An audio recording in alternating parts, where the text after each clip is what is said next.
There's a molecule in your brain and body that, when released, tends to make you look outside yourself, pursue things outside yourself, and to crave things outside yourself. There are a lot of myths about the molecule dopamine. We often hear about so-called dopamine hits. You look at your Instagram, dopamine hit. You see someone you like, dopamine hit. But actually, there's no such thing as a dopamine hit. And actually, the way that your body uses dopamine is to have a baseline level of dopamine, meaning an amount of dopamine that's circulating in your brain and body all the time. And that turns out to be important for how you feel generally. This is why when you repeatedly engage in something that you enjoy, your threshold for enjoyment goes up and up and up. And that's what we call addiction. When somebody pursues a drug or an activity that leads to huge increases in dopamine, and you might think, oh, a big peak in dopamine, after that, I'm going to feel even better because I just had this great event. Not the case. What actually happens is that your baseline level of dopamine drops. If you scroll social media and you see something you really like, dopamine hit. Sure, there's an increase in dopamine. But then you get to something else and you go, not that interesting. How much dopamine you experience from something depends on your baseline level of dopamine when you arrive there and your previous dopamine peaks. If you had arrived to that second Instagram post 3 days later or 4 days later, you might find it extremely interesting. What about the duration of release or the duration of action for dopamine? Dopamine has everything to do with how you feel right now as you're listening to this. It has everything to do with how you will feel an hour from now. It has everything to do with your level of motivation and your level of desire and your willingness to push through effort. The level of dopamine is the primary determinant of how motivated we are, how excited we are, how outward-facing we are, and how willing we are to lean into life and pursue things. If ever you felt lethargic and just lazy and you had no motivation or drive, that's a low dopamine state. If ever you've interacted with somebody who just doesn't seem to have any drive, they've given up, or if you've interacted with somebody who seems to have endless drive and energy, what you are looking at there in those two circumstances is, without question, a difference in the level of dopamine circulating in their system. It's extremely common nowadays to see people texting and doing selfies and communicating in various ways, listening to podcasts, listening to music, doing all sorts of things while they engage in other activities, or going to dinner and texting other people, or making plans, sharing information. It isn't just about our distracted nature when we're engaging with the phone. It's also a way of layering in dopamine. And it's no surprise that levels of depression and lack of motivation are really on the increase. I can use a personal example for this. I happen to really enjoy working out. I've always really enjoyed it. But in recent years, I noticed that if I was bringing my phone to my workouts, I started to lose interest in what I was doing. It wasn't as pleasurable.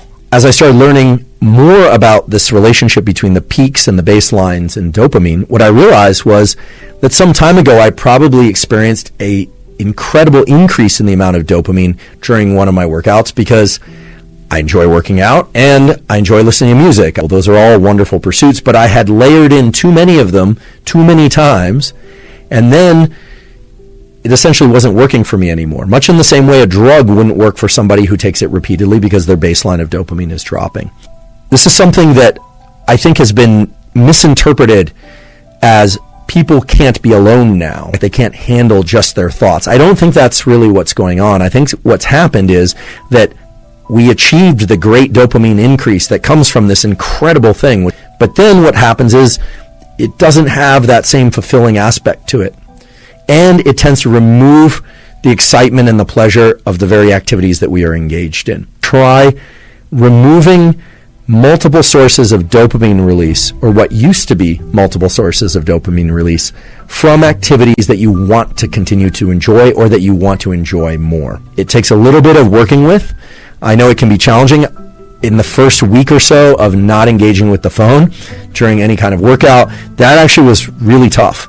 But now I'm back to a place where I enjoy it that much more. I also feel as if I conquered something in terms of the circuitry related to dopamine. And there's a deep, deep satisfaction that comes from understanding, okay, there wasn't anything wrong with me or what I was doing or anything at all. It was just a there was something wrong with the approach I was taking, which was layering in all these sources of dopamine and dropping my baseline. But I want to acknowledge the truth, which is that dopamine feels great. Being in pursuit and motivated and craving things feels wonderful. And I don't want to demonize dopamine. There are activities that we can do that will give us healthy, sustained increases in dopamine, both the peaks when they happen and to maintain or even increase our baseline levels of dopamine. In recent years, there's been a trend toward more people doing so-called cold exposure, getting into cold showers, taking ice baths, exposing oneself to cold water of various kinds, can in fact increase our levels of dopamine. What temperature of water you can tolerate will depend on how cold water adapted you are and how familiar you are with the experience of getting into cold water. This does appear to raise the baseline of dopamine for substantial periods of time, and most people report feeling a heightened level of calm and focus after getting out of cold water. What you find over time is that you can start to associate a dopamine release. You can evoke dopamine release from the friction and the challenge that you happen to be in. Hard work is hard. Generally, most people don't like working hard. Some people do, but most people work hard in order to achieve some end goal. Because of the way that dopamine relates to our perception of time, working hard at something for sake of a reward that comes afterward can make the hard work much more challenging and make us much less likely to lean into hard work in the future. When we receive rewards, even if we give ourselves rewards for something, we tend to associate less pleasure with the actual activity itself that evoked the reward. Now that might seem counterintuitive, but that's just the way that these dopaminergic circuits work. Over time, we have the experience of less and less pleasure from that particular activity while we're doing it. The cognitive interpretation is that you didn't really do the activity because you enjoyed the activity, you did it for the reward. It's been observed over and over and over again that people that have growth mindset, kids that have growth mindset, end up performing very well because they're focused on the effort itself. And all of us can cultivate growth mindset.